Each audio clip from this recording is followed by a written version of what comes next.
নমস্কার, নিউজ টাইমের ডিজিটাল পেজে আপনাদের সবাইকে স্বাগত। আপনাদের সঙ্গে রয়েছি আমি সুপ্রিয় এবং আমার বিশেষ অনুষ্ঠান এডিট পিট। দুর্নীতির আরও একটি পর্দা ফাঁস।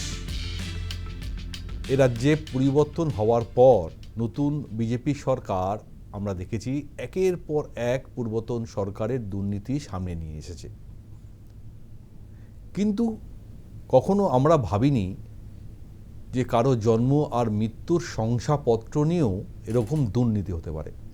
যদিও এই অভিযোগটা আজকের নয়, নির্বাচন ঠিক আগে বিভিন্ন সময়ে তৎক্ষণাৎ বিরোধী দলনেতা শুভেন্দু অধিকারী, যিনি আজ রাজ্যের মুখ্যমন্ত্রী, তিনি বারবার বলছিলেন যে এই রাজ্যে ভুরি ভুরি ভুয়ো শংসাপত্র রয়েছে জন্ম এবং মৃত্যুর, এর তদন্ত হওয়া প্রয়োজন। পূর্বতন সরকার তো তদন্ত করেইনি, উল্টে সরকারে থাকার সমস্ত সুবিধা নিয়ে এই ভুয়ো শংসাপত্র তৈরি করার নিদান দিয়েছিলেন। আপনারা সবাই জানেন যে সংবিধানের 166 ধারা অনুযায়ী মৃত্যুর শংসাপত্র বা জন্ম শংসাপত্র দেওয়ার দায়িত্ব থাকে সরকারি আধিকারিকরা। কিন্তু 1997 সালে তৎকালীন বামফ্রন্ট সরকার এই আইন বদল করে পুরো দস্তুর দায়িত্ব দিয়ে দেওয়া হয় পঞ্চায়েত প্রধানদের, এবং পরবর্তীকালে আরও একটু সংশোধন করে শহরাঞ্চলের ক্ষেত্রে দায়িত্ব দেওয়া হয় পুর প্রধানদের, পুরসভার যারা প্রধান। আর এখানেই শস্যের মধ্যে ভূত।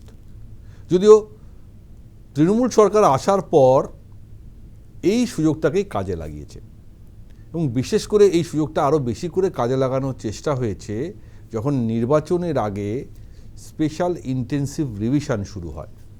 কারণ সেখানে যে নিয়মাবলী ছিল সেখানে এই জন্ম শংসাপত্র বা মৃত্যুর শংসাপত্রগুলো দেওয়ার কথা বলা হয়েছিল, এবং তখন আমরা দেখেছিলাম বিভিন্ন পুরসভা পঞ্চায়েতে লাইনের পর লাইন পড়ে গিয়েছিল। এবং 2025 সালে যে তথ্য অনুযায়ী প্রায় 10 লক্ষ জন্ম এবং মৃত্যুর শংসাপত্র দেওয়া হয়েছিল। 2026 সালে তাও প্রায় 5 লক্ষর ওপরে। এবং আজ রাজ্যের মুখ্য সচিব মনোজ আগরওয়াল যে তথ্য দিয়েছে তা রীতিমতন বিস্ফোরক, যে এসআইআর চলাকালীন যে নতুন শংসাপত্র ইস্যু করা হয়েছিল প্রায় 47,000-এর মতন, তার প্রায় 25%, অর্থাৎ 25% তার মধ্যে ভুয়ো। বুঝতে পারছেন শস্যের মধ্যে কেন ভূত এবং কারা এর সুযোগ ব্যবহার করেছে। অবশ্যই এই শংসাপত্র থাকলে কত লোক কত সুযোগ পেয়েছেন, সরকারি অনুদান, ভাতা, নানা রকমের সরকারি সুবিধা পেতে কিন্তু এই শংসাপত্রগুলো লাগে। কিন্তু সেখানেও যদি দুর্নীতি থাকে, সেখানেও যদি জালিয়াতি থাকে, তাহলে আসল শংসাপত্রগুলো কে দেবে? এটা সবথেকে বড় প্রশ্ন। এর দায় কি পূর্বতন সরকার মমতা বন্দ্যোপাধ্যায় মুখ্যমন্ত্রী নেবেন? তবে তার আগে রাজ্যের মুখ্য সচিব আজকে যে কথা বলেছেন একবার ছোট্ট করে আমরা শুনবো, তারপরে বোঝাবো কেন পূর্বতন সরকার বা মমতা বন্দ্যোপাধ্যায় সরকার এই জালিয়াতিগুলো করতেন। শুনুন। গভর্নমেন্ট সার্ভেন্ট কেন অথেন্টিকেট করে সব রুলস, অর্ডার্স, নোটিফিকেশন, সার্কুলার্স? এটা একটা কনস্টিটিউশনাল স্কিম অফ অ্যাফেয়ার্স আছে, আর্টিকেল 166 অফ কনস্টিটিউশন আছে, যেখানে বলা আছে কি গভর্নমেন্ট যে আছে অথেন্টিকেট করার জন্য একটা গভর্নমেন্ট সার্ভেন্ট হবে যে on behalf of governor act করবে। একজন গভর্নমেন্ট সার্ভেন্ট যেদিন থেকে চাকরিতে আসে ও গভর্নমেন্ট সঙ্গে একদম যুক্ত আছে আপনার মারা পর্যন্ত। ওর যে কোনো সময় ডিসিপ্লিনারি অ্যাকশন হতে পারে। সব এখান থেকে পোস্টিং হয়ে কোনো আইএস অফিসার ইউএসএও চলে যাবে, ও সময়ও আমরা টানতে পারি, অ্যাকশন নিতে পারি। আমাদের সিস্টেম আছে, লুকআউট নোটিস করতে পারি, আমরা রিকল করতে পারি, ইয়া আমরা যে কোনো কান্ট্রি থেকে আমরা টিটি নাবি হবে আমি আনতে পারবো। অ্যান্ড রিটায়ারমেন্ট পর্যন্ত যদি সুষ্ঠুভাবেও কাজ করেছে, পেনশন পাচ্ছে, ওর একটা অ্যাকাউন্টেবিলিটি থাকে।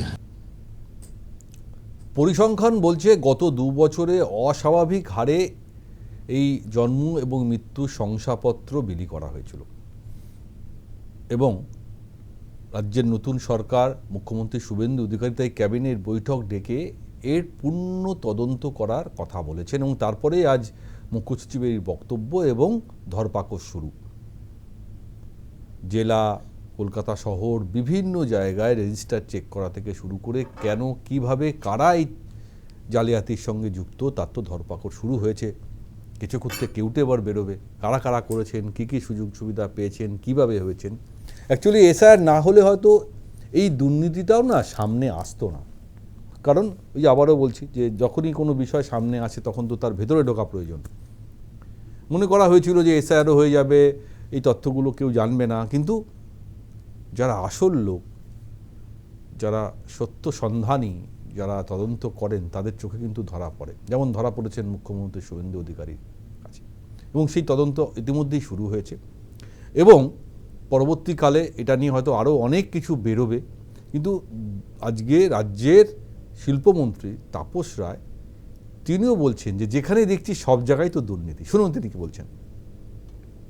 বিষয়টা হলো কি, সত্যি কথা মানে এটা খুবই দুর্ভাগ্যজনক, দুঃখজনক যে যেখানেই হাত দিচ্ছি, ওই একটা বাংলায় প্রবাদ আছে, ও তোর সর্বাঙ্গ ব্যথা, আমি ওষুধ দেবো কোথা। 15 বছরে যা করে গেছে তৃণমূল, দুর্নীতি নেই, চুরি চুরি হয়নি, অর্থ খাওয়া নেওয়া হয়নি, এরকম একটাও জায়গা নেই। এটা যে একটা বড় স্ক্যাম, এর নিয়ে কোনো দ্বিধা নেই এবং মুখ্যমন্ত্রী শুভেন্দু অধিকারীও সে কথা বলছেন। কিন্তু আসল অপরাধী অবধি পৌঁছাতে হবে কারা কিভাবে এই সুযোগগুলোকে কাজে লাগিয়েছেন। শুরুটা করেছিলেন বাম সরকার, এ নিয়ে কোনো সন্দেহ নেই, আর তার সদ্ব্যবহার পুরোপুরি করেছেন পূর্বতন তৃণমূল সরকার। আর নতুন সরকার, বিজেপি সরকার চাইছেন এই দুর্নীতির পর্দাফাশ করতে। প্রয়োজন, কিন্তু বর্তমান তৃণমূল দলের মুখপাত্র বিধায়ক কুণাল ঘোষ এতেও কোনো দোষ দেখছেন না।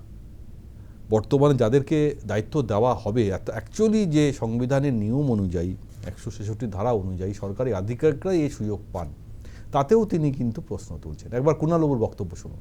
দেখুন, এটা কোনো কাজের কথা পুরোটা হতে পারে না। পঞ্চায়েত, পুরসভা বা জনপ্রতিনিধি মানেই ভুল দিচ্ছেন, এই কথাটা ঠিক না। কে গ্যারান্টি দেবে যে সরকারের অফিসার বা সরকারি লোক বা আমলারা খারাপ কাজ করেন না? কেউ। কোনোটাতেই সবাই ভালো নন, কোনোটাতেই সবাই খারাপ নন। জনপ্রতিনিধি মানে তার তো একটা গণতন্ত্রের সম্মান আছে, তা আপনি কি করে তার পুরোটা কেড়ে দিতে পারেন? আবার যে অফিসার বা যে সরকারি আমলারা থাকবেন তারা যে একদম সব নির্ভুল দেবে, এটা কি করে হতে পারে? আমলারা নিশ্চয়ই জনপ্রতিনিধিকে গাইড করবে, কিন্তু গোটাটা জনপ্রতিনিধিরা এলিমিনেটেড হয়ে যাবে, এটা কি করে হতে পারে? সরকার সিদ্ধান্ত নিয়েছে যে কোনো জনপ্রতিনিধি আর এই শংসাপত্র দেওয়ার জন্য কাজ করতে পারবেন না বা তাদের কোনো অধিকার থাকবে না। তাতেও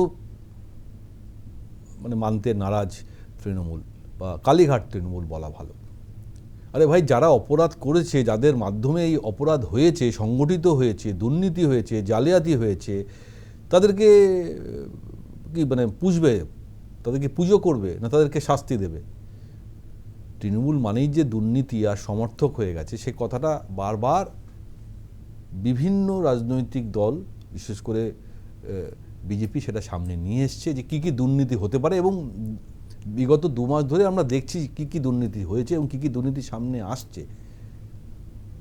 এরপরও কি চোখে ঠুলি পড়া আছে নাকি? না ওই বললাম না, কেঁচো খুঁড়তে কেউটে বেরোনোর মতন অবস্থা হবে, তাই জন্য আগে ভাগে সব কিছু ঢেকে রাখো। ভাই, হবে না। এইভাবে করে কতদিন আর চলবে?